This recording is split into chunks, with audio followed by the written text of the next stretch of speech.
Parshas Noach was given the mitzvah to build the teva. The ark, how big was it? 50 by 300 amos. An amo is 2 feet. 100 feet by 600 feet. Altogether, 60,000 square feet. That's a pretty small space to insert all the animals. It's about 245 by 245 feet area. So the Ramban is bothered by the question, how was Noach able to fit so many animals in such a small space? Especially, he says, the Gemara in Masechta Chulin, Samach Gimel Amud Beis, there are 120 species of one bird called ayo. And the kosher birds, ein mispar, countless. Now, Noach was supposed to take shnaim from the non-kosher and shiva from the kosher. Some say 1 set, zocher nekeva, from the non-kosher. Others say 2 sets from the non-kosher. And from the kosher, shiva, some say 3 pairs, zocher nekeva, and that was to live, they should multiply. And 1 without a zug, without a pair, to be makriv in the Mizbeach in Yerushalayim. The same Mizbeach that later Avraham Avinu made the Akedas Yitzchok and Shlomo Melech built the Beis HaMikdash. The same place where Odom Harishon was created from. The Sifsei Chachomim learns from the kosher were 3 pairs and 1 extra. In the Medrash says there were 7 pairs, 14 altogether, and not that 1 was used for the Mizbeach, but 6 were used for the Mizbeach. So if you make the cheshbon to multiply, so the kosher animals and the non-kosher animals all had 1 set of species to multiply, and they were even.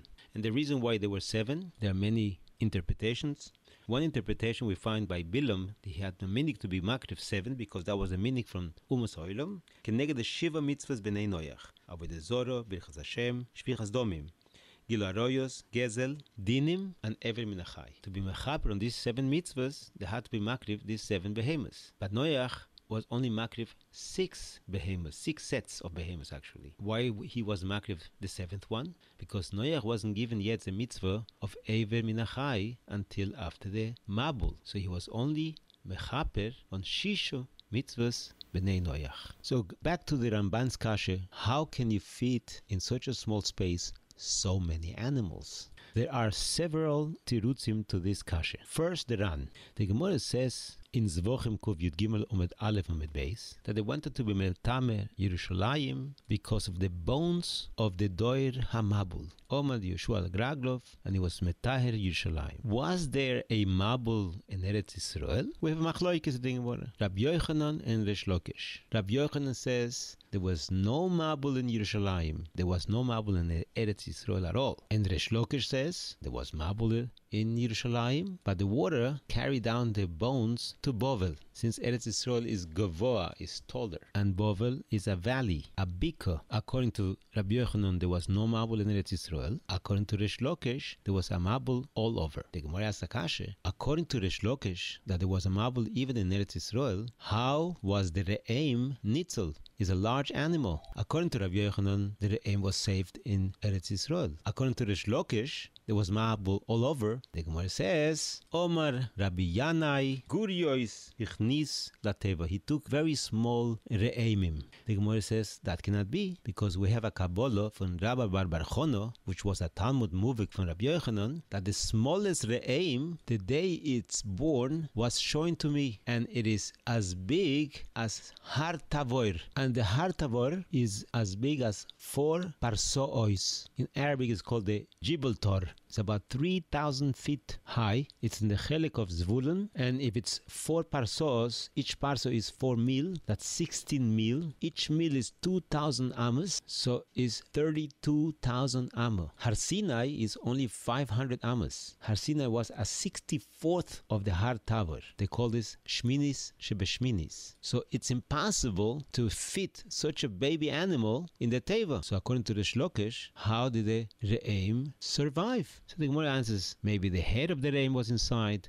maybe the nose was inside. The Gemara says, when the marble came up and picked up the teva, what happened to the reim? So the Gemara says that they had to attach the horns of the reim to the teva so they shouldn't fall off. So the Gemara has a kasha, but the hot water could have boiled and destroyed the reim. The Gemara says, Oig Melech HaBoshen also was saved. How was he saved? The water around the teva was cold. It was not hot. That's where all the fish also survived. So according to the Ran, they brought to the teva very small animals, and the very large animals stood outside the teva. The Even Ezra wants to say a different teretz. Who says the amo that we're talking over here is an amo of 6 small tfochim?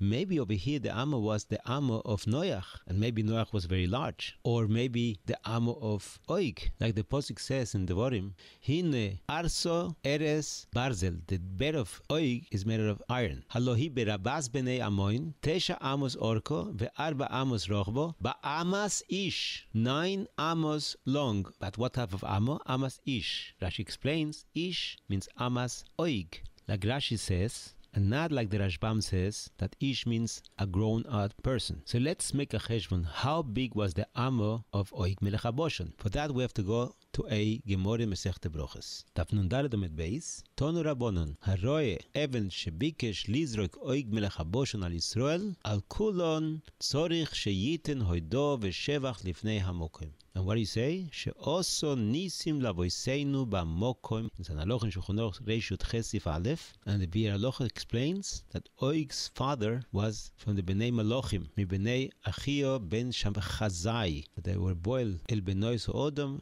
and they gave birth to Giborim. Omar, Oig said, Machne Yisrael kamohavo, tloso parsai. Machne Yisrael is 3 parsos. That's 32,000 amos, like the Har Tower. He went and picked up a bark, a mountain of that size, and he wanted to throw it to destroy the entire Jewish nation. Kamtzi, grasshoppers, came, made holes in the mountain, and the whole mountain fell into his face. His teeth grew so you couldn't pull out the mountain.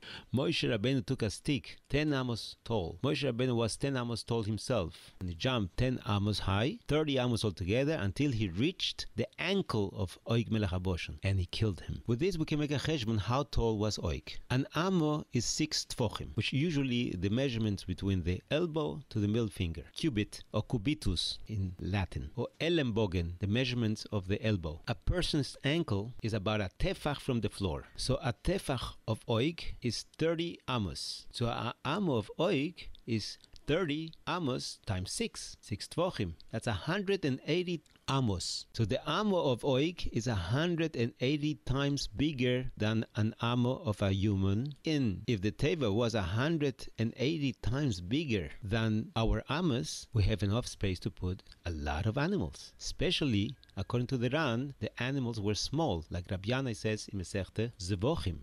But the Ramban doesn't go with his cheshbon, and he holds that amo means amos noyach, and we have to say that the teva was a neis niglo, that so many animals were able to come in. Miyut hamachzik es hameruba. In Sefer Toiras Yosef on the Mesoira brings down why was the teva 300 by 50 by 30, because in such an area you can fit in 600,000 people. Kemispar Klal Yisrael that went to the tzava. And he struggles to make the cheshbon. Harav Hagoon, Rabbi Meir Yechiel from Ostrovtzer, or the Ostrovitsky, he makes a beautiful cheshbon with a Gemara in Masechta Eruvin, Daf Nun Gimel Amud Aleph. Rabbi Yochanan says that when we learned by Rabbi Oishia, we were so squeezed that we were able to sit 4 people in 1 amo. Now the Gemara says in Daf Memches Amud Aleph that a person has an average of 3 amos tall. So every 3 amos by 1 amo is enough for 4 people. 600,000 people would need an area of 150,000 amos area times 3 amos high, which is equivalent to 450,000 square amos. The teva was 30 by 50 by 300 amos, which is equivalent to 450,000 square amos. That was the shear of Shishim Ribui. That's why the Mishkan had the Kedusha of Miut Amachzit Ameruba. As it says in Perkei Avos Perek Hey Mishnah Hey, one of the 10 Nisim that people saw in the Beis Hamikdash was Oimdim Tzefufim Umishtachvim Revochim. When they were standing like sardines, but once they bowed down in the floor, Pishut Yudayim Raglayim, everyone had Dalet Amos. It expanded in one Amo, 4 people were standing. And when they bowed down, everyone had Dalet Amos. That's Dalet al Dalet, 16 Amos. 64 times more. One Amo took 4 people, and by the Shtachavoyo, every person had 64 square Amos. So just like the Mishkan and the Beis HaMikdash, the law of space were broken. The same thing was by the Tevas Noach. The Gemara says in Yuma that if you measure from one side of the Oren, inside the Kodesh Kodesh, to the other side of the Oren did not take any space. The Kodesh Kodesh was 10 amos. The Oren took 2.5 amos. From one wall to the Oren was 5 amos, and from the other wall of the Oren was 5 amos. But from wall to wall was not 12.5 amos, was 10 amos. Ha'oron enu min hamido. The Oren did not take space. The Chassam Sofer made in his Beis HaMedrash, there were more people than the space can take. In Rab Shai Karestiris Melav Malki room, you can sit comfortably 25 people. By his Yurtzat on Gimel Iyar, people are made that they have over 100 people in that room. Just like Rabbi Yochanan said, when he learned by Rabbi Oishio, 4 people sat in one Amo, even though a person takes one entire Amo.